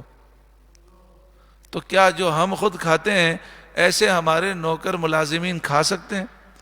آپ نے فرمایا جیسا خود لباس پہنتے ہو ایسے اپنے غلاموں کا لباس پہناؤ۔ تو کیا اتنی تنخواہ ہے کہ وہ ہمارے جیسا لباس پہن سکے؟ تو یہ ظلم ہے۔ اب یہی شخص جو گارڈ کو 15,000 روپے دے رہا ہے نا، یہ 5,000 10,000 روپے 20,000 روپے ایسے ہی فقیروں میں بانٹ دے گا پورے مہینے، لیکن سیکورٹی گارڈ کا 1,000 روپے بھی تنخواہ نہیں بڑھائے گا۔ حالانکہ اس کی تنخواہ میں اضافہ کر دیں تو ثواب زیادہ ملے گا کہ وہ روزگار کما رہا ہے، حلال کمانے والا ہے، محنت مزدوری کرنے والا ہے، لیکن احساس نہیں۔ وَمَا أَنفَقْتُم مِّن شَيْءٍ فَهُوَ يُخْلِفُ، اور جو چیز تم اللہ کی راہ میں خرچ کرو وہ اس کے بدلے میں اور دے گا۔ وَهُوَ خَيْرُ الرَّازِقِينَ، اور وہ سب سے بہتر رزق دینے والا ہے۔ دوسری حدیث پاک میں ہے نبی کریم صلی اللہ علیہ وسلم نے قسم کھا کے فرمایا صدقے سے مال کم نہیں ہوتا۔ ہم تو یہ سمجھتے ہیں نا کہ ہم نے 1,00,000 روپے میں سے 2,500 روپے زکوٰۃ دے دی، 2,500 روپے کم ہو گئے، لیکن رسول اللہ نے قسم کھا کے فرمایا صدقہ دینے سے، خیرات دینے سے مال کم نہیں ہوتا۔ یہ جو 2,500 دیے ہیں یہ کم نہیں ہوئے، یہ تو انویسٹمنٹ ہے ہماری۔ جیسے ایک بیج زمین میں بویا جائے تو بظاہر وہ فنا ہوتا ہے، لیکن وہ ایک بیج سینکڑوں دانے دے جاتا ہے، سینکڑوں بیج دے دیتا ہے۔ تو آپ نے فرمایا صدقے سے مال کم نہیں ہوتا۔ دوسری چیز آپ نے فرمایا معاف کرنے سے عزت بڑھتی ہے۔ لوگ کہتے ہیں نا میں معاف کر دوں گا لوگ بزدل سمجھیں گے، لوگ میرا مذاق اڑائیں گے کہ ڈر گیا۔ حضور نے فرمایا معاف کرنے سے عزت بڑھتی ہے۔ اور تیسرا فرمایا عاجزی انکساری تواضع کرنے سے مرتبہ بلند ہوتا ہے، تو غرور و تکبر کرنے سے مرتبہ گھٹ جاتا ہے۔ وَيَوْمَ يَحْشُرُهُمْ جَمِيعًا، اور جس دن ان سب کو اللہ اٹھائے گا۔ ثُمَّ يَقُولُ لِلْمَلَائِكَةِ، پھر فرشتوں سے اللہ فرمائے گا أَهَٰؤُلَاءِ إِيَّاكُمْ كَانُوا يَعْبُدُونَ، کیا یہ تمہیں پوجتے تھے؟ جو فرشتوں کی پوجا کرتے ہیں، جو فرشتوں کو خدا کی بیٹیاں، اللہ کی بیٹیاں سمجھتے ہیں، اللہ تعالیٰ فرمائے گا اے فرشتوں کیا یہ تمہاری پوجا کرتے تھے؟ قالوا سبحانک، فرشتے کہیں گے مالک تجھے پاکی ہے، انت ولینا من دونی، اے اللہ تو ہمارا دوست ہے، یہ ہمارے دوست نہیں ہیں، بل کانوا یعبدون الجن، بلکہ وہ جنات کی پوجا کرتے تھے، یعنی شیطانوں اور سرکش جنات کی باتیں مانتے تھے اور ان کے بہکاوے میں آ کر پوجا کرتے تھے۔ یہ ان کی پوجا کرتے تھے، ہماری پوجا نہیں کرتے تھے۔ یعنی جو شخص بتوں کی پوجا کرتا ہے یا کسی بھی چیز کی پوجا کرتا ہے، اللہ کے سوا کسی کی بھی پوجا کرتا ہے، تو اس کے ذہن میں یہ بات کون ڈالتا ہے؟ شیطان۔ تو گویا کہ وہ شیطان کی بات مان رہا ہے، وہ شیطان کا پجاری ہے۔ اکثرهم بہم مؤمنون، ان میں اکثر انہی پر یقین لائے تھے، یعنی ان لوگوں نے شیطانوں ہی کی باتوں کو مانا تھا۔ فَالْيَوْمَ لَا يَمْلِكُ بَعْضُكُمْ لِبَعْضٍ نَفْعًا وَلَا ضَرًّا، اللہ فرمائے گا تو آج تم میں ایک دوسرے کے بھلے برے کا کچھ اختیار نہ رکھے گا۔ یہ تمہارے جھوٹے خدا، یہ تمہارے بت تمہیں نہ نفع دے سکتے ہیں نہ نقصان دے سکتے ہیں۔ وَنَقُولُ لِلَّذِينَ ظَلَمُوا، اور ہم فرمائیں گے ظالموں سے، ذُوقُوا عَذَابَ النَّارِ الَّتِي كُنْتُمْ بِهَا تُكَذِّبُونَ، اس آگ کا عذاب چکھو جسے تم جھٹلاتے تھے۔ وَإِذَا تُتْلَى عَلَيْهِمْ آيَاتُنَا بَيِّنَاتٍ، اور جب ان پر ہماری روشن آیتیں پڑھی جاتی، قالوا، تو وہ کہتے، ما ھذا الا رجل، یعنی جب ان پر ہماری روشن آیتیں پڑھی جاتی ہیں تو وہ کہتے ہیں، ما ھذا الا رجل یرید ان یصدکم عما کان یعبد آباؤکم، یہ تو نہیں مگر ایک ایسا مرد ہے کہ تمہیں روکنا چاہتے ہیں تمہارے باپ داداؤں کے خداؤں سے۔ جب بھی نبی کریم صلی اللہ علیہ وسلم ان پر قرآن کی آیتیں پڑھتے ہیں تو ایک دوسرے سے کہتے ہیں سنبھل کے رہنا، یہ تو وہ ہیں جو تمہیں تمہارے باپ داداؤں کے خداؤں سے دور کرنا چاہتے ہیں۔ وَقَالُوا مَا هَذَا إِلَّا إِفْكٌ مُفْتَرًى، اور کہتے ہیں یہ تو نہیں مگر بہتان جوڑا ہوا، یعنی یہ قرآن کو بہتان کہتے ہیں، ان باتوں کو یہ بہتان اور جھوٹ سمجھتے ہیں، نعوذ باللہ من ذالک۔ وَقَالَ الَّذِينَ كَفَرُوا لِلْحَقِّ لَمَّا جَاءَهُمْ، اور کافروں نے حق کے متعلق کہا جب حق ان کے پاس آ گیا، ان ھذا الا سحر مبین، یہ تو کھلا جادو ہے، یعنی قرآن کو انہوں نے کھلا جادو کہا، حضور کے معجزات کو جادو کہا۔ وَمَا آتَيْنَاهُم مِّن كُتُبٍ يَدْرُسُونَهَا، اور ہم نے انہیں کچھ کتابیں نہ دیں جنہیں پڑھتے ہوں، یعنی جو مشرکین مکہ ہیں یہ کسی کتاب کو ماننے والے نہیں ہیں، نہ توریت نہ انجیل نہ زبور کے ماننے والے ہیں۔ وَمَا أَرْسَلْنَا إِلَيْهِمْ قَبْلَكَ مِن نَذِيرٍ، نہ تم سے پہلے ان کے پاس کوئی ڈر سنانے والا آیا، یعنی اے محبوب صلی اللہ علیہ وسلم آپ سے پہلے ان کے پاس کوئی نبی نہیں آیا۔ حضرت عیسیٰ علیہ السلام کے بعد حضور تک درمیان میں کوئی نبی رسول نہیں ہے۔ حضرت عیسیٰ علیہ السلام کے تقریباً 650 سال کے بعد حضور کی ولادت ہوئی۔ کتنے سال کے بعد؟ تو 650 سال تک پوری دنیا میں کوئی نبی کوئی رسول نہیں آئے، لیکن مکہ مکرمہ میں تو 3000 سال تک کوئی نبی اور رسول مبعوث نہیں ہوئے۔ یوں تو وہ حج کے لیے آتے رہے، حج کے لیے نبی آتے رہے، لیکن اہل مکہ کے لیے کسی نبی کو ہدایت کے لیے یہ 3000 سال کے درمیان بھیجا نہیں گیا۔ حضرت اسماعیل علیہ السلام تشریف لائے تھے، حضرت ابراہیم علیہ السلام اور حضرت اسماعیل علیہ السلام، پھر اسماعیل علیہ السلام کے بعد حضور تشریف لائے، اور حضرت اسماعیل اور حضور کے درمیان اہل مکہ کے لیے کوئی نبی مبعوث نہیں کیے گئے۔ اب ایک سوال ہے کہ اللہ تعالیٰ قرآن پاک میں فرماتا ہے کہ ہم ہر بستی میں ڈر سنانے والا بھیجتے ہیں، تو 3000 سال تک مکے میں کوئی ڈر سنانے والا نہیں آیا۔ تو اب سوال یہ ہے کہ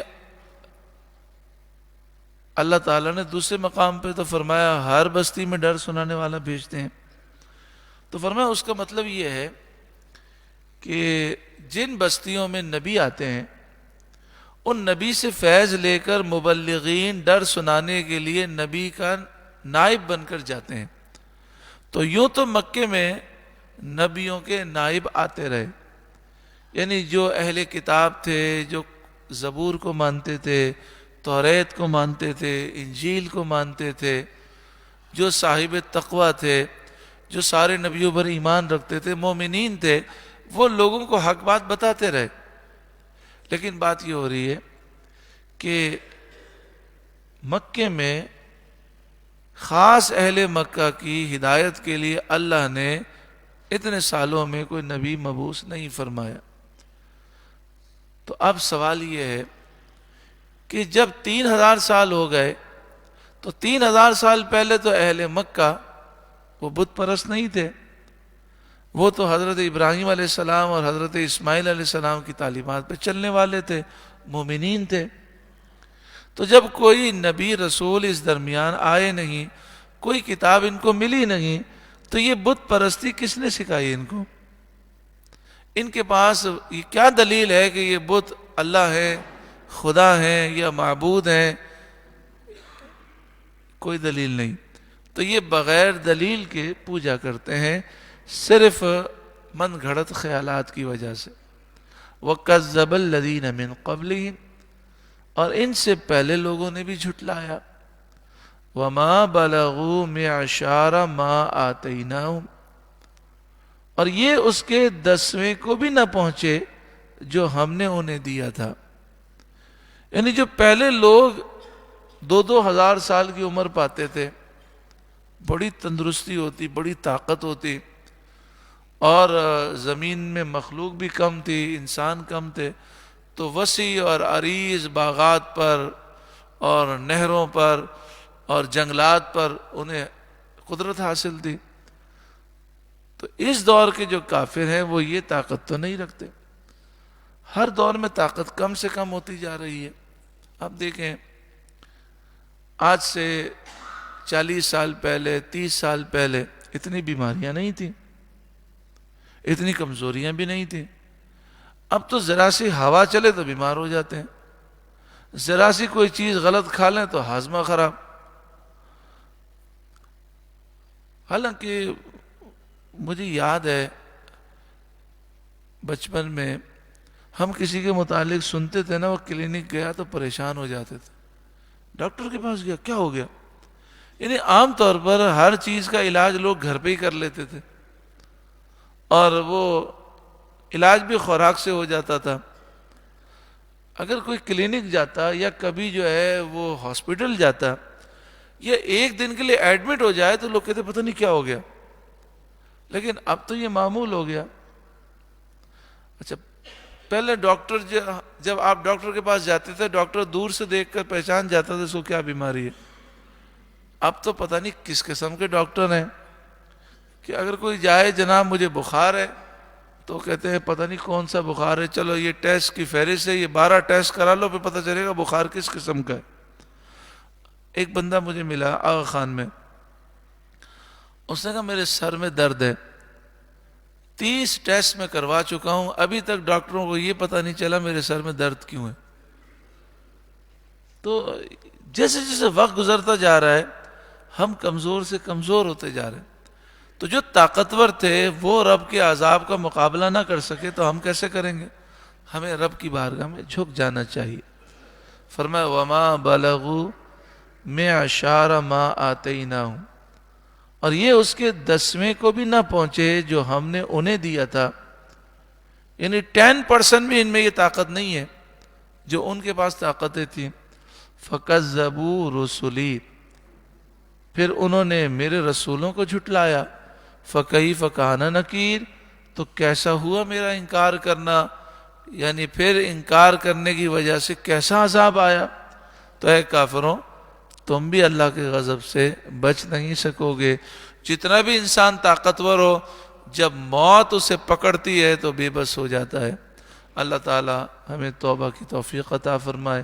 درود پاک پڑھی. اللہم صلی علی سیدنا و مولانا محمد ابن عبد اللہ ما ضاق امر اللہ وفرجه الله صلی اللہ علیہ وآلہ وسلم۔ سورہ سبا کا آخری رکوع یعنی چھٹا رکوع اور 22ویں پارے کا 12واں رکوع۔ اس رکوع کا آغاز سورہ سبا کی آیت نمبر 46 سے ہے۔ قل اے محبوب آپ فرمائیے۔ اس آیت کریمہ میں ان لوگوں کا رد ہے جو نبی کریم صلی اللہ علیہ وآلہ وسلم کی باتوں کا کوئی جواب تو نہ دے سکے، انہوں نے صرف یہ کہہ دیا کہ ان پر جنون طاری ہو گیا ہے۔ تو یہ جنون میں ایسی باتیں کر رہے ہیں، نعوذ باللہ من ذالک۔ تو اللہ تعالیٰ نے اس آیت کریمہ میں فرمایا غور و فکر کرو، کیا ان کے جیسا انسان دیکھا ہے تم نے؟ ان کے جیسی شان دیکھی ہے تم نے؟ ان کے جیسے کمالات دیکھے ہیں؟ جو حضور کی فصاحت و بلاغت ہے، آپ کے جو چہرے کا نور ہے، اور آپ کو جو اللہ نے کمالات عطا فرمائے، کیا ان کمالات پر غور کرنے کے بعد تمہارا دل یہ نہیں کہتا کہ تم جھوٹ بولتے ہو؟ جنون سے ان کا کوئی تعلق نہیں۔ قل اے محبوب آپ فرمائیے، انما اعیذکم بواحدہ، میں ایک نصیحت کرتا ہوں، ان تقوموا للہ مثنی و فرادا، کہ اللہ کے لیے کھڑے رہو، یعنی اللہ کے دین کے بارے میں سوچو۔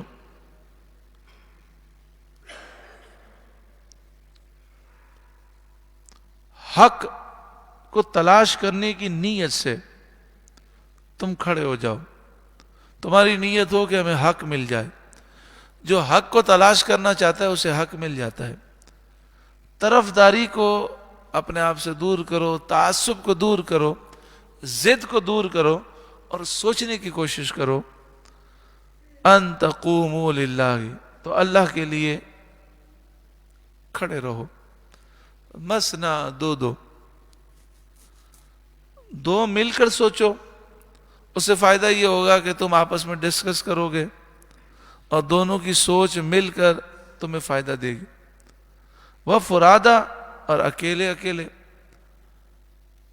کبھی کبھی دو آدمیوں کا ایک ساتھ غور و فکر کرنا نقصان دہ بھی ہوتا ہے، کیونکہ دوسرے کی موجودگی میں انسان زیادہ غور نہیں کر سکتا، تو اکیلے غور کر لو۔ ثم تتفکروا، پھر سوچو، ما بصاحبکم من جنہ، کہ تمہارے ان صاحب میں جنون کی کوئی بات نہیں۔ سید عالم صلی اللہ علیہ وسلم کی نسبت پر غور کرو کہ قریش میں، نوع انسان میں، کیا کوئی بھی شخص ایسا ہے جیسے عقل مند رسول اللہ ہیں؟ جس طرح اللہ نے حضور کو صاحب الرائے بنایا، آپ کی گفتگو میں جو فصاحت و بلاغت ہے، اور جو اللہ نے آپ کو ذہانت عطا فرمائی، جو عقل عطا فرمائی، اور جو آپ کے جملوں میں حکمتیں ہیں، کیا یہ سب دیکھنے کے بعد تم کہہ سکتے ہو کہ تمہاری بات صحیح ہے؟ ارشاد فرمایا، ان ہوا الا نذیر لکم، یہ تو صرف تمہیں ڈر سنانے والے ہیں، بین یدی عذاب شدید، شدید عذاب کے آگے، یعنی عذاب تو آنے والا ہے، اس سے پہلے آ گئے ہیں، تمہیں خبردار کر رہے ہیں اللہ کا عذاب آ رہا ہے، بچنا چاہتے ہو تو بچ جاؤ۔ اللہ اکبر کبیرہ۔ دنیا اس پہ تحقیق کر رہی ہے، کسی طریقے سے زلزلہ آنے سے 5 منٹ پہلے پتہ چل جائے زلزلہ آنے والا ہے، لیکن اب تک دنیا اس میں ناکام ہے۔ اگر 5 منٹ پہلے بھی پتہ چل جائے تو ہلاکت جو ہے، ہزاروں لاکھوں لوگ وہ تباہی سے بچ جائے. کیونکہ جسے پتہ چل جائے تو وہ ایسی جگہ پہنچ جائے گا جو زلزلے سے، اگر مکان کے نیچے ہے تو مکان جو ہے وہ گر جاتا ہے، اسے نقصان ہوتا ہے. انہوں نے آج کل سانپوں پر تحقیق شروع کی ہے کہ سارے جانوروں میں سب سے پہلے زلزلے کا علم سانپ کو ہوتا ہے. تو سانپ کے جو بل ہیں اس پر سیکورٹی کیمرے لگائے کہ اگر سانپ کی حرکت جو ہے وہ اچانک سے غیر معمولی ہو جائے تو یہ خطرہ ہے کہ زلزلہ آنے والا ہے. کیوں؟ اللہ نے سانپ میں وہ طاقت رکھی ہے، اتنا اس کا شعور، یعنی شعور کہیں گے یا یوں کہیے، وہ اتنا حساس ہے کہ زمین میں 120 کلومیٹر نیچے جب وہ پلیٹ ہلتی ہے تو ہلکی سی آواز اوپر آتی ہے جو اور کوئی محسوس نہیں کر سکتا، صرف سانپ محسوس کر سکتا ہے. کتنے کلومیٹر نیچے؟ ہم کنواں کھودتے ہیں تو وہ 1 کلومیٹر بھی نہیں ہوتا، ہم تو 200 فٹ میں پانی نکال لیتے ہیں. 1 کلومیٹر میں 1000 میٹر ہوتے ہیں، اور 1 میٹر کو آپ دیکھیں تو وہ 3 فٹ سے بھی زیادہ ہوتا ہے. تو آپ سوچیں کہ 1 کلومیٹر کے اندر تقریباً 3000 فٹ سے زیادہ وہ گہرائی ہے. تو 1 کلومیٹر کی بات نہیں ہو رہی، 3000 فٹ کی بات نہیں ہو رہی. 120 کلومیٹر نیچے زمین کے اندر پلیٹیں ہلتی ہیں، اس سے زلزلہ آتا ہے. اس کو سب سے پہلے یہ کہتے ہیں سانپ محسوس کرتا ہے. انہوں نے سانپ کے بلوں پر کیمرے لگا دیے اور دن رات اس کو واچ کرتے ہیں، لیکن پھر بھی سمجھ ان کو ابھی تک نہیں آئی. وہ ابھی تک کوئی ایسا طریقہ ایجاد نہیں کر سکے. وہ کہتے ہیں اگر ہمیں یہ طریقہ مل جائے تو ہم ملک میں الارم لگا دیں، خاص طور پر جاپان میں یا ایسے ممالک جہاں پر زلزلے زیادہ آتے ہیں تو فوراً الارم زور سے بجے، پورے ملک کے اندر سائرن بجیں اور لوگ جو ہیں اپنے گھروں سے نکل آئیں تو بچ جائیں. تو دیکھیں مصیبت آنے سے پہلے اگر کوئی الارم بج جائے، کوئی آ کر بتا دے کہ زلزلہ آنے والا ہے، تو ہم کتنی مصیبت سے بچ جائیں. تو اللہ نے کتنا بڑا احسان کیا کہ عذاب آنے سے پہلے نبی کو بھیج دیے اور وہ بتاتے ہیں اللہ کا عذاب آنے والا ہے، خبردار توبہ کر لو، موت آنے والی ہے، جہنم کے عذاب سے بچو. اور جو سنے گا وہ کامیاب ہوگا، جو مانے گا وہ کامیاب ہوگا. ان ہوا الا نذیر لکم بین یدی عذاب شدید، وہ تو نہیں مگر تمہیں ڈر سنانے والے، ایک سخت عذاب سے پہلے وہ آ گئے کہ تاکہ تم اس عذاب سے بچنے کی تیاری کرو.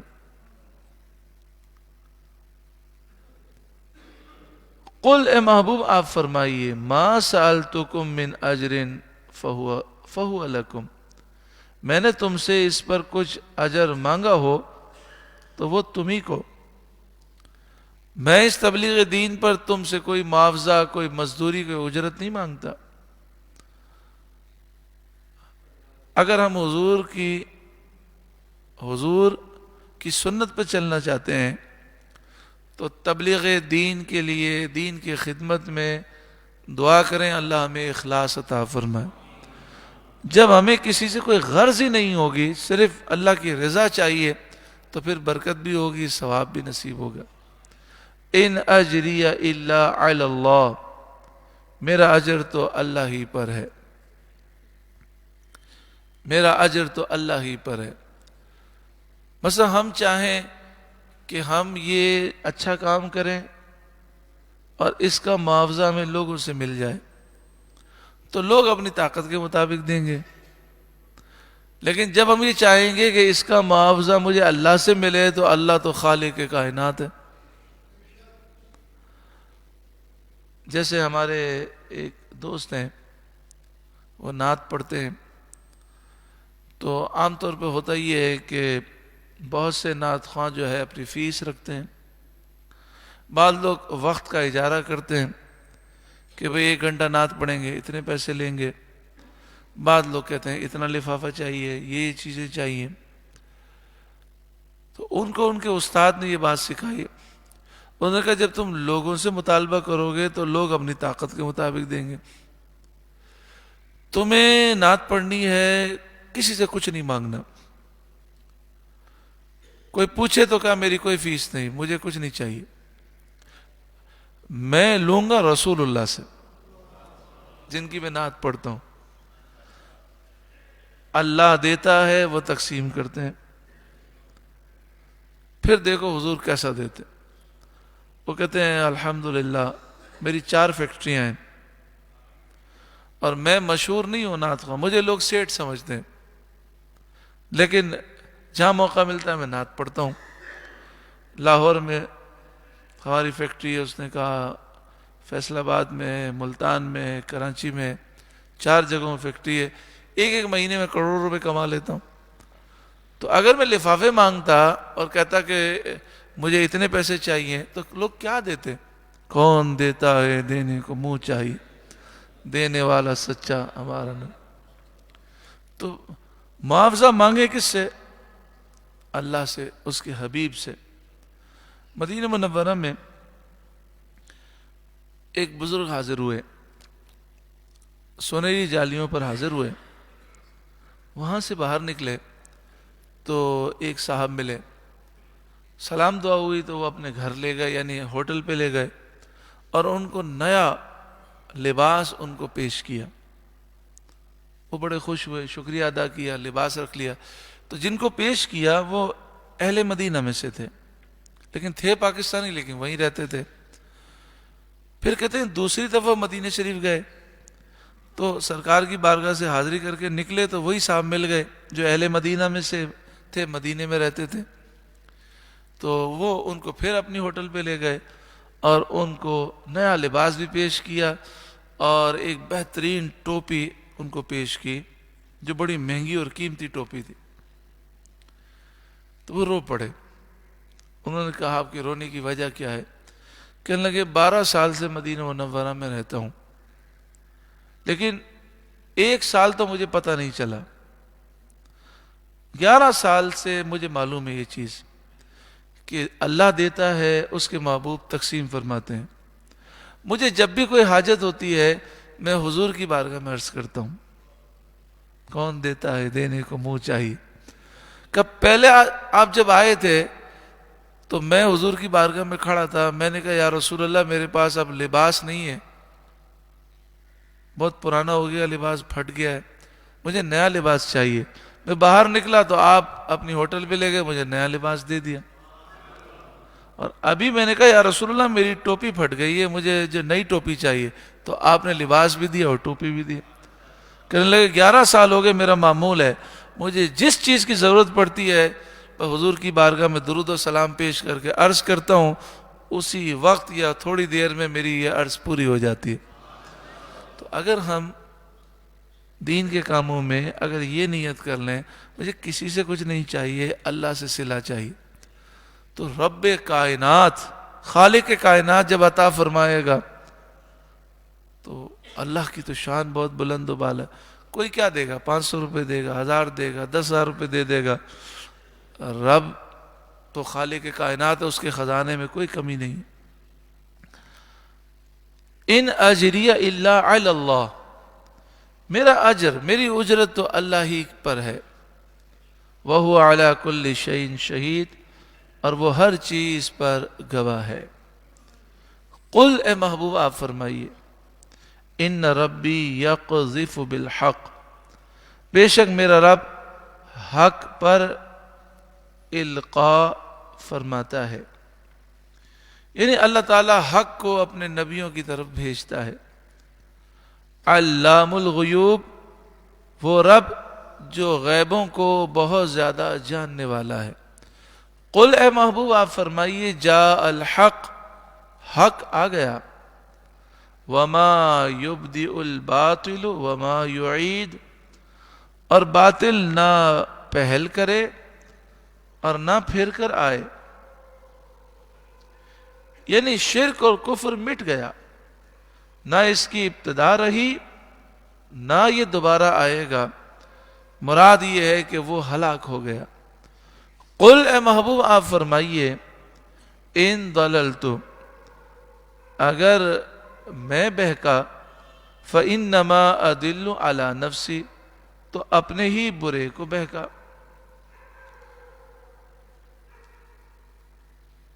کفار مکہ حضور سید عالم صلی اللہ علیہ وسلم سے کہتے تھے کہ آپ گمراہ ہو گئے، نعوذ باللہ من ذالک۔ اللہ تعالیٰ نے اپنے نبی صلی اللہ علیہ وسلم کو حکم دیا کہ آپ ان سے فرما دیں کہ اگر یہ فرض کیا جائے کہ میں بہکا تو اس کا وبال میرے نفس پر ہے۔ وَإِنِ اهْتَدَيْتُ فَبِمَا يُوحِي إِلَيَّ رَبِّي، اور اگر میں نے راہ پائی تو اس کے سبب جو میرا رب میری طرف وحی فرماتا ہے، یعنی جو اللہ تعالیٰ مجھے حکمت اور بیان کی وحی فرماتا ہے میں نے اسی سے راہ پائی ہے، کیونکہ راہیاب ہونا اسی کی توفیق اور ہدایت پر ہے۔ مفسر فرماتے ہیں انبیاء سب معصوم ہوتے ہیں، بہکنے سے پاک ہیں، گناہ کرنے سے پاک ہیں، گناہ ان سے نہیں ہو سکتا۔ اور حضور تو انبیاء کے سردار ہیں صلی اللہ علیہ وسلم، مخلوق کو نیکیوں کی راہیں آپ کے اتباع سے ملتی ہیں، جو حضور کی پیروی کرے وہ نیکی کی راہ پا لیتا ہے، باوجود جلالت منزلت اور رفعت مرتبت کے۔ آپ کو حکم دیا گیا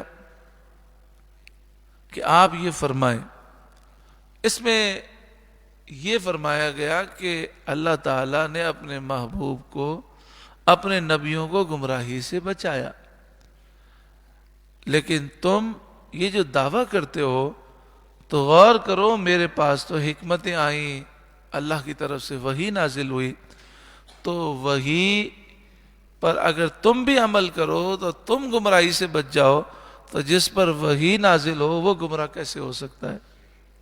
انہو سمیع قریب، بے شک وہ سننے والا نزدیک ہے۔ وَلَوْ تَرَىٰ إِذْ فَزِعُوا، اور کسی طرح تو دیکھے جب وہ گھبراہٹ میں ڈالے جائیں گے، فَلَا فَوْتَ، پھر بچ کر نہ نکل سکیں گے، اللہ کے عذاب سے بچ نہ سکیں گے۔ وَأُخِذُوا مِن مَّكَانٍ قَرِيبٍ، اور ایک قریب جگہ سے پکڑ لیے جائیں گے۔ وَقَالُوا آمَنَّا بِهِ، اور کہیں گے ہم اس پر ایمان لائے، جب عذاب دیکھیں گے تو کہیں گے ہم ایمان لائے۔ وَأَنَّا لَهُمُ التَّنَاوُشُ مِن مَّكَانٍ بَعِيدٍ، اور اب وہ اسے کیوں کر پائیں اتنی دور جگہ سے۔ دنیا سے آخرت میں چلے گئے، اب ایمان لانے کا وہ دعویٰ کرتے ہیں، تو اب ان کے نصیب میں نجات نہیں ہے، کیونکہ نجات سے وہ بہت دور ہو گئے۔ ایمان مرنے سے پہلے ہی قبول کیا جاتا ہے، خاتمہ کفر پر ہو گیا تو ہمیشہ جہنم میں رہے گا۔ وَقَدْ كَفَرُوا بِهِ مِن قَبْلِ، کہ پہلے تو اس سے کفر کر چکے تھے، دنیا میں تو انکار کیا۔ وَيَقْذِفُونَ بِالْغَيْبِ مِن مَّكَانٍ بَعِيدٍ، اور بے دیکھے پھینک مارتے ہیں دور مکان سے، یعنی یہ کوئی دلیل سے بات نہیں کرتے، صرف من گھڑت باتیں کر کے پھینکتے ہیں۔ وَحِيلَ بَيْنَهُمْ وَبَيْنَ مَا يَشْتَهُونَ كَمَا فُعِلَ بِأَشْيَاعِهِمْ مِن قَبْلِ، اور روک کر دی گئی ان میں اور اس میں جسے چاہتے ہیں، جیسے ان کے پہلے گروہوں سے کیا گیا تھا۔ یعنی یہ مرنے کے بعد چاہیں گے کہ ہماری بخشش ہو جائے، یہ مرنے کے بعد چاہیں گے کہ ہمارا ایمان قبول ہو جائے، لیکن پھر ایمان قبول نہ کیا جائے گا، بخشش کی کوئی صورت نہیں ہوگی۔ بخشش اسی کی ہوگی جس کا خاتمہ ایمان پر ہو۔ اللہ ہمیں ایمان پر خیر و عافیت کے ساتھ خاتمہ نصیب فرمائے۔ انہم کانوا فی شک مریب، بے شک وہ دھوکہ ڈالنے والے شک میں تھے، ایسے شک میں مبتلا تھے جس نے انہیں دھوکے میں ڈال دیا۔ وہ سوچتے تھے کہ مرنے کے بعد کوئی زندگی تھوڑی ہے، ایسے ہی لوگ ڈراتے رہتے ہیں، تو وہ مرنے کے بعد زندگی پر یقین نہیں رکھتے تھے، اس لیے دنیا میں خوب گناہ کیے، کفر و شرک اختیار کیا۔ مومن تو مانتا ہے کہ مرنے کے بعد زندگی ہے، اللہ کو جواب دینا ہے، پھر مومن گناہ کیوں کرتا ہے؟ غفلت کے پردے ہیں، ایک نادان بچے کی طرح ہے۔ اللہ ہماری غفلتوں کو دور فرمائے۔ زندگی کا بہت بڑا حصہ ہم نے گزار دیا، بچہ ہو، جوان ہو، بوڑھا ہو، جو وقت موت کا فکس ہے اس وقت موت آئے گی۔ اللہ تعالی ہم سب کو بیداری نصیب فرمائے اور موت سے پہلے موت کی تیاری کی توفیق عطا فرمائے۔ درود پاک پڑھی، اللہم صلی علی سیدنا و مولانا محمد ابن عبداللہ ما ضاق امر اللہ وفرجہ اللہ صلی اللہ علیہ وآلہ وسلم۔ صلاۃ و سلام علیک یا سیدی یا رسول اللہ۔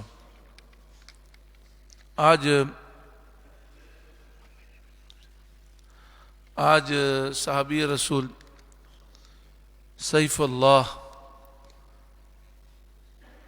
سیف من سیوف اللہ، اللہ کی تلواروں میں سے ایک عظیم تلوار حضرت خالد بن ولید رضی اللہ تعالیٰ عنہ کا یوم ہے۔ اللہ تعالیٰ ان کے صدقے میں ہم سب کو جرت، بہادری اور جذبہ جہاد نصیب فرمائے، شوق شہادت نصیب فرمائے۔ اللہ تعالیٰ حاجی عبدالرحیم صاحب کی بخشش و مغفرت فرمائے۔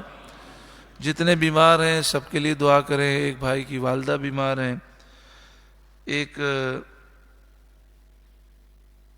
جوان محمد علی وہ بیمار ہیں، دعا کریں اللہ انہیں بھی شفا عطا فرمائے۔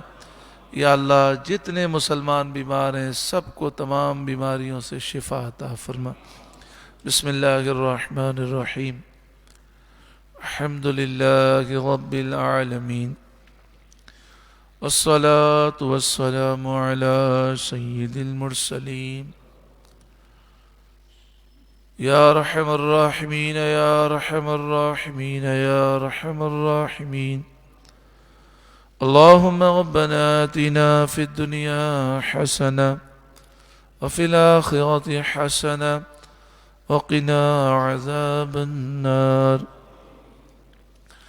اللہم انا نسألک العفو والعافیة والمعافاة الدائمة في الدين والدنيا والآخرة۔ اللهم مقلب القلوب ثبت قلبي على دينك، ثبت قلوبنا على دينك۔ اے کریم مالک و مولا پروردگار،